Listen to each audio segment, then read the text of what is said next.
So students, अभी तक हमने क्या पढ़ा? अभी तक हमने महाजनपदास पढ़ा था।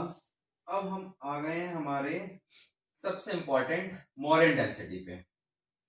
मैंने आपको क्या बताया था? महाजनपदास में जो सबसे इंपॉर्टेंट प्लेस थी वो थी मगध।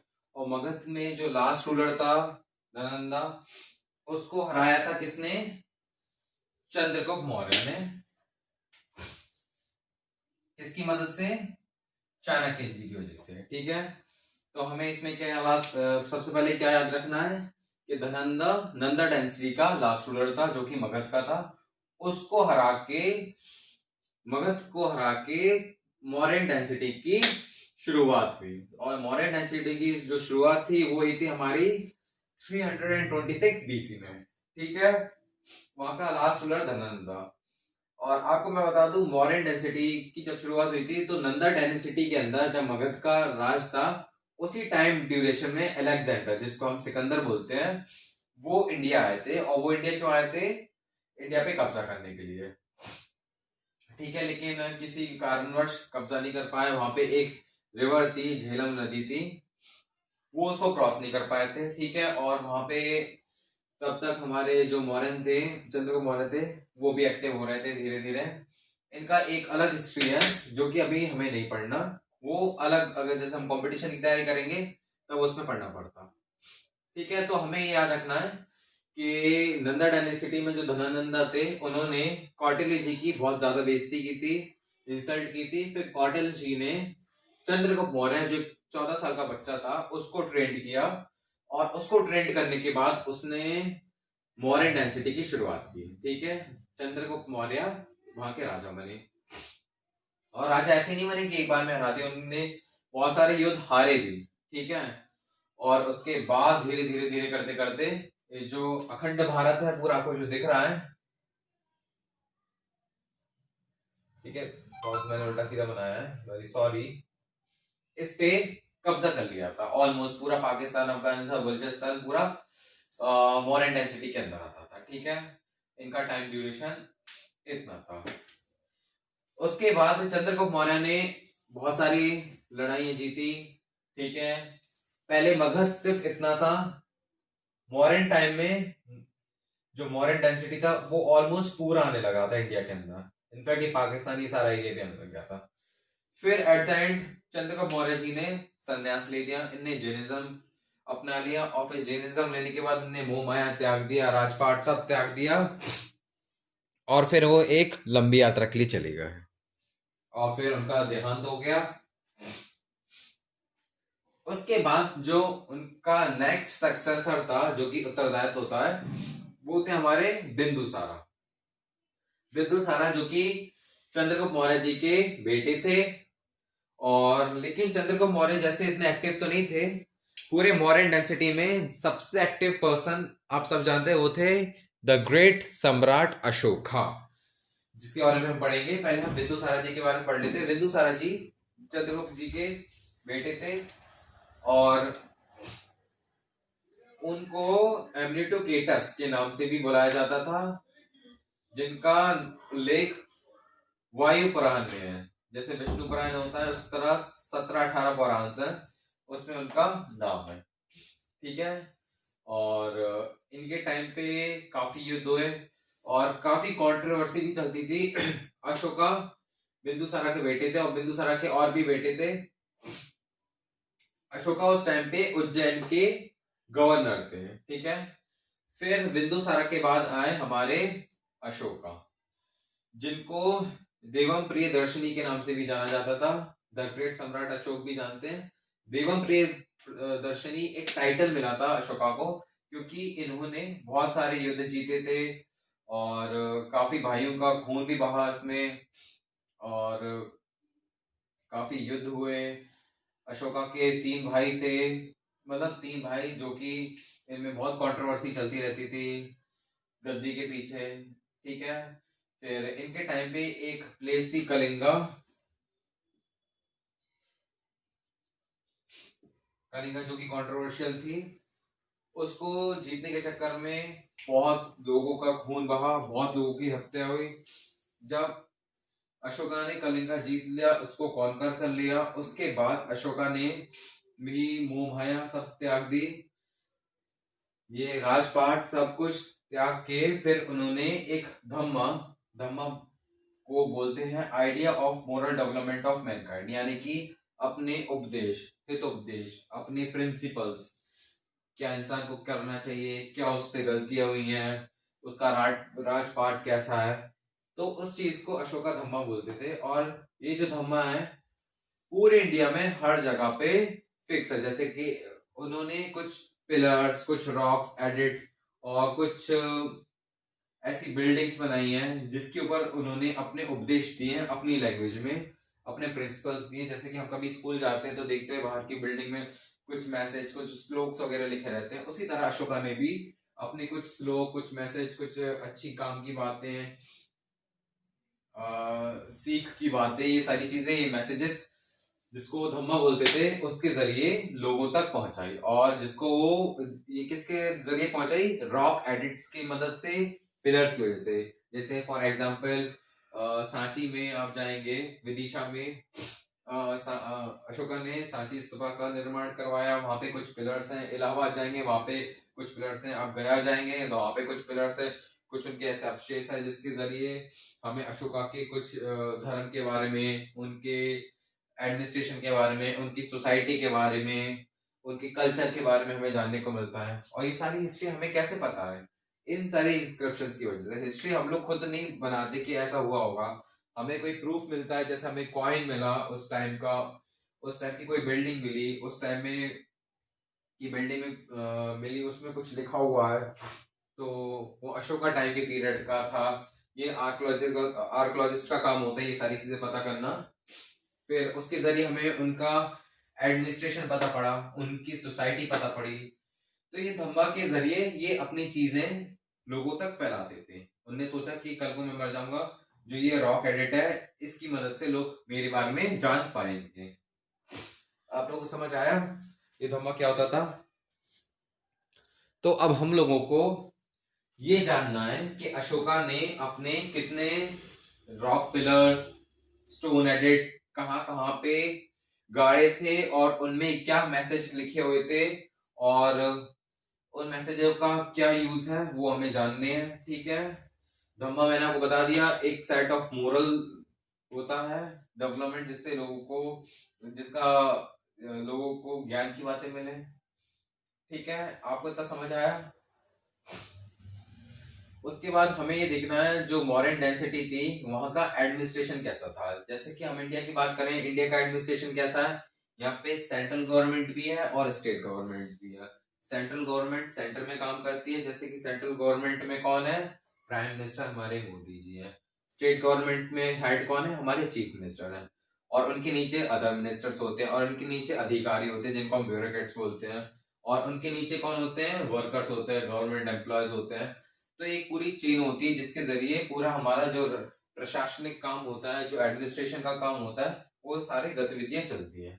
तो आप मानेंगे नहीं, ये जो चीज है ये मॉडर्न डेंसिटी से ही शुरू हुई थी। और जो यहाँ के प्राइम मिनिस्टर थे कौटिल्य, जिनकी मदद से मॉडर्न डेंसिटी बन पाया, चंद्रगुप्त मौर्य को जिन्होंने ट्रेंड किया था, उन्होंने ही इस तरह के प्रिंसिपल, इस तरह के टेक्निक्स, इस तरह की बुक, चंद्रगुप्त मौर्य कौटिल्य की जो बुक थी जिसका नाम इंडिका था, ये आपको क्वेश्चन में जरूर मिलेगा। और चाणक्य नीति जो आप लोग बहुत अच्छे से जानते हैं, बहुत अच्छी अच्छी बातें हैं, बहुत अच्छी ज्ञान की चीजें, सीख की चीजें जो हमें जानना बिल्कुल जरूरी है। तो अब हम बात करते हैं कि मॉडर्न डेंसिटी के अंदर जो उनका एडमिनिस्ट्रेशन था वो कैसा था। तो मॉडर्न डेंसिटी के अंदर जो उनका एडमिनिस्ट्रेशन था बिल्कुल सेंट्रलाइज था। जिस तरह इंडिया में होता है, सेंट्रल गवर्नमेंट होती है, उसी तरह अब ये मान लीजिए इंडिया है, मान के लीजिए है इंडिया, ठीक है। अब यहाँ पे चंद्रगुप्त मौर्य है, अकेला चंद्रगुप्त मौर्य पूरे इंडिया पे तो अपना राज्य फैला के बैठा है, संभाल नहीं सकता ना, तो उसको कुछ लोगों की जरूरत पड़ेगी जिसके जरिए वो राज्य संभाले। जैसे मैंने आपको एग्जांपल बताया था, जैसे प्राइम मिनिस्टर मोदी जी हैं, एक इंडिया के अंदर 28 स्टेट है और उन 28 स्टेट्स में 650 डिस्ट्रिक्ट्स हैं और उन 650 जिलों में 5 लाख से ऊपर गांव हैं और उन गांव में टोटल मिलाएं तो 125 करोड़ लोगों की जनसंख्या है। तो एक इंसान 100 करोड़ लोगों की हेल्प कर पाएगा अकेला? कर पाएगा क्या? नहीं कर पाएगा ना। तो वो अपने नीचे कुछ लोगों को रखता है, फिर उनके नीचे और लोग रहते हैं ताकि वो हेल्प कर पाए। जैसे मैं आपको एग्जांपल देता हूं, जैसे कि प्राइम मिनिस्टर जी ने बोला कि जो भी बिलो पॉवर्टी लाइन में आते हैं उनको मैं 2-2 हजार रुपए की सब्सिडी दूंगा। अब मोदी जी अकेले घर घर जाके तो ये काम नहीं कर पाएंगे ना। कर पाएंगे क्या? तो वो क्या करेंगे, उन्होंने ये स्कीम बनाई और ये स्कीम को सेंट्रलाइज कर दी। फिर ये जो स्कीम जिस डिपार्टमेंट में आती है तो वो जाएगी उस पर्टिकुलर स्टेट में, वहां से लिस्ट लेके आएंगे, पर्टिकुलर स्टेट वाले लिस्ट तैयार करेंगे कि हमारे स्टेट में 50 डिस्ट्रिक्ट हैं और इन 50 डिस्ट्रिक्ट में इतने विलेज हैं और इतने विलेजों में ये 7-8 लाख लोग हैं जिनके जो ये लोग बिलो पॉवर्टी लाइन के अंदर है। तो हमें एक डेटा मिल गया 7-8 लोग बिलो पॉवर्टी लाइन के अंदर है, इनको 2-2 हजार रुपए देना है। तो फिर क्या होगा, पूरा पैसा स्टेट में आएगा, फिर स्टेट से हर डिस्ट्रिक्ट में आएगा और डिस्ट्रिक्ट से डिस्ट्रिक्ट कलेक्टर के अकाउंट में आएगा और फिर डिस्ट्रिक्ट कलेक्टर के अकाउंट में जब आ जाएगा फिर वो अपने अकाउंट से तहसील में पैसा ट्रांसफर करेगा और फिर वहां का जो अधिकारी होगा वो उसकी मदद से हर जो बीपीएल में आता है उसको 2-2 हजार रुपए ट्रांसफर किया जाएगा। तो आप समझ रहे हैं मोदी जी से ये जो स्कीम है, जो पैसे की जो पूरी चेन है वो कैसे काम करती है। ठीक है, उसी तरह अब जैसे सेंट्रल गवर्नमेंट, सेंट्रलाइज गवर्नमेंट है, इसमें एक प्राइम मिनिस्टर होता था जैसे कि हमारे चंद्रगुप्त मौर्य है, उसके अंदर जैसे हमारे कैबिनेट मिनिस्टर्स होते थे उसी तरह 7 कंपोनेंट्स होते थे। 7 कंपोनेंट्स यानी कि ठीक 7 कंपोनेंट्स यानी कि उसको डिपार्टमेंट्स में बांटा जाता था। 18 डिपार्टमेंट्स भी होते थे। जैसे कि प्राइम मिनिस्टर को महामंत्री बोला जाता है, मिनिस्टर को मंत्री बोला जाता था, प्राइस्ट यानी कि जो पंडित होता है उसको पुरोहित बोला जाता था, कमांडर को सेनापति बोला जाता था। आप लोगों ने हिंदी मूवीज देखी होंगी तो उस समय की चीजें हैं, तो ये वर्ड्स आप शायद अच्छे से रिकॉल कर पा रहे होंगे। महाभारत या रामायण देखा होगा तो उससे तो आप जरूर पकड़ पाएंगे इस चीज को। और ये 7 कंपोनेंट्स यानी कि डिपार्टमेंट्स होते थे, जैसे कि हमारा education department, health department, electricity department, food department. उसी तरह चंद्रगुप्त मौर्य जी ने भी पूरे इंडिया के अंदर कुछ डिपार्टमेंट्स बांट रखे थे, जैसे कि लॉ डिपार्टमेंट जिसके अंदर पूरी कानूनी की चीजें होंगी, और सिविल डिपार्टमेंट उसके अंदर सारा पुलिस का काम होगा। तो इस तरह का सारा काम पहले से होता है। तो पूरा इनका जो एडमिनिस्ट्रेशन था वो सेंट्रलाइज था। अब जैसे कि इसमें समाहर्ता, इसको रेवेन्यू कलेक्टर बोला जाता था। तो हमें क्या करना है, जो आज के टाइम पे जो हमारे मिनिस्टर्स हैं, जो हमारे अधिकारी हैं, उनको पहले के टाइम पे क्या बोला जाता था, हमें ये सारी चीजें याद करनी है। आपको मैं एक बेसिक आइडिया दे रहा हूँ कि पहले का टाइम का जो गवर्नमेंट थी, पहले के टाइम में जो एडमिनिस्ट्रेशन सिस्टम था वहीं से आज का डिपार्टमेंट बन पाया है। ये चीज हमने आज नहीं सोची कि प्राइम मिनिस्टर होना चाहिए, कैबिनेट मिनिस्टर होना चाहिए। ये चीज हमारे पहले 1-1.5 हजार साल पहले से ही होती आ रही है। तो हमें बस ये जानना है कि पहले का कल्चर कैसा था। अगर हम इस टाइम पे होते तो हमें किस टाइप की गवर्नमेंट देखने को मिलती, किस टाइप का वहां का रवैया होता, किस टाइप का मार्केट होता। अब जैसे कि शहर है, शहर में क्या होता है, एक डिस्ट्रिक्ट है, वहां पे एक कलेक्टर ऑफिस होता है, ठीक है, गवर्नमेंट कॉलेज होता है, गवर्नमेंट हॉस्पिटल होता है, तहसील होती है, जिला पंचायत होता है। तो इस मदद से इतने सारे गवर्नमेंट ऑफिसेस हैं जिसकी मदद से पूरा एक डिस्ट्रिक्ट चल पाता है। ठीक है, तो उसी तरह चंद्रगुप्त मौर्य जी ने भी ये किया था, हर स्टेट के अंदर डिस्ट्रिक्ट बना और इन डिस्ट्रिक्ट चलता है डिपार्टमेंट बना दिए ताकि किसी भी इंसान को किसी भी चीज की कोई प्रॉब्लम नहीं होगी। हर प्रॉब्लम का हर एक डिपार्टमेंट बनाया है। किसी को हेल्थ रिगार्डिंग प्रॉब्लम है तो हेल्थ के लिए अलग डिपार्टमेंट बनाया है, किसी को पुलिस की डिपार्टमेंट तो उसके लिए अलग बनाया है। रेवेन्यू की बात है तो रेवेन्यू कलेक्टर एक अलग बनाया गया है।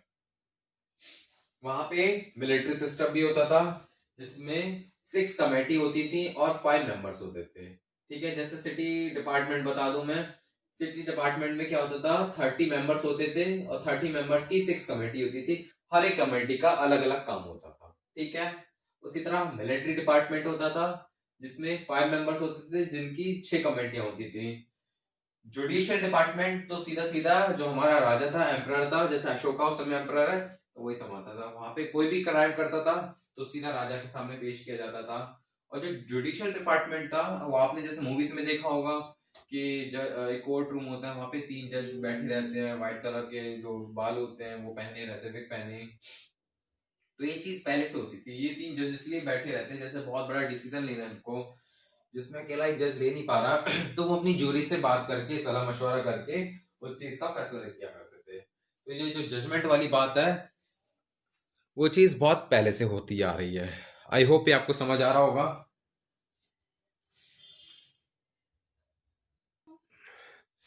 Students I am very sorry, आज मेरा थोड़ा तबीयत ठीक नहीं है, इस वजह से मैं इतनी एनर्जी के साथ नहीं पढ़ा पा रहा हूँ। तो आई होप आपको समझ आ गया होगा। अब मैं आपको बता दूं मोरेन डेंसिटी में आपको पढ़ना क्या क्या है, कि इसका लास्ट रूलर कौन था, किस डेंसिटी का था, ठीक है। चंद्रगुप्त मौर्य जी का जो टाइम था किसकी मदद से आए थे, कौटिल्य जी की। इनकी फेमस बुक का नाम बिंदुसारा। चंद्रगुप्त जी के कौन थे, सुपुत्र थे। और फिर एमनिटिकेटस, इनको एक उपाधि मिली थी, एक टाइटल मिला था। फिर अशोका थे, अशोका को देव प्रियदर्शनी बोला जाता है। हमें ये सारी चीजें पढ़नी पड़ेंगी। मॉडर्न डेंसिटी में जो उनका एडमिनिस्ट्रेशन था वो किस टाइप का होता था, ये सारी चीजें हमें पढ़ना है, ठीक है। और फिर मॉडर्न डेंसिटी का लास्ट रूलर कौन था, हमें ये पढ़ना पड़ेगा। तो इसी तरह हमारा ये मॉडर्न डेंसिटी खत्म होगा। अब समझ आया, मॉडर्न डेंसिटी एक बहुत समझ लीजिए मूवी है, ठीक है। इस मूवी में कुछ किरदार हैं, एक राजवंश है जिसमें कुछ राजा हैं, वहां की प्रजा है। जैसे राजाओं में हम मूवीज में देखते हैं कि पॉलिटिक्स होती है, एक राजा मंत्री राजा से चढ़ता है, अंदर उनकी ऐसी कॉन्स्पिरेसी चलती है, रणनीति चलती है कि हमें इसको मार गिराना है। फिर उसी टाइम पे उस राज्य पे बहुत सारे राज जो अलग अलग देशों में रहते हैं वो कब्जा करना चाहते हैं, ठीक है। वहाँ का राजा है, जजमेंट कैसे देता है। हमें बस ये देखना है कि उस मूवी के अंदर प्रेसिडेंट को महामंत्री बोला जाता है, मिनिस्टर को मंत्री बोला जाता है, प्राइस्ट को पुरोहित बोला जाता है, पंडित बोला जाता है। बिल्कुल ये समझ लीजिए कि ये मूवी है जिसके किरदार जहाँ पे किस तरह का रवैया है, किस तरह का वातावरण है, और ये जो राजा है, ये जो मॉडर्न डेंसिटी है किस तरह से आई, किसको हराने के बाद आई है, फिर वहां पे अंदर ही अंदर क्या क्या केसेस हो रहे हैं, ये सारी चीजें हमें पढ़ना है। इसको आप एक तरह से मूवी समझिए। अगर आप इसको इस सेंस में देखेंगे तो मैं मान नहीं सकता आपको ये चैप्टर बोरिंग लगेगा। चलिए, ये मॉडर्न डेंसिटी यहाँ पे खत्म होता है। अब मैं आगे नेक्स्ट टॉपिक पढ़ाऊंगा।